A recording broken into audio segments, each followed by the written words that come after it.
بسم الله الرحمن الرحیم دا ورکه مشوب ده د بابا مناسه ده کنه دغه میرګي ولا مسله او دغه باندې ډېر تیزه تیزه جټکه راځي موږ د میرګو ولا دم چې کوم دی د څلور پیره کو مطلب څلويخ ورځې بعد بابا نه بختنو کوج مناسه جټکه والی نی والی موږ ته نه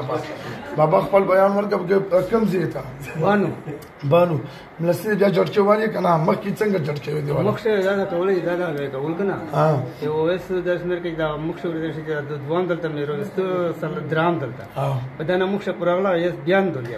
جټکه وزنی راغلی به بیا دې لري په کوشش شوی نه ورزیدل هم نه سکول مو شي کنه نه سبق یې زبای نه چاره زبای نه چاره خدغ میرګي ولا مسله دا اکثر دا جبي اوخره یو چا کولګي هغه سره غجبه بند شي تقریبا 40 80 160 دینو کې کم زیات د بچي چټکانو والی الله پاک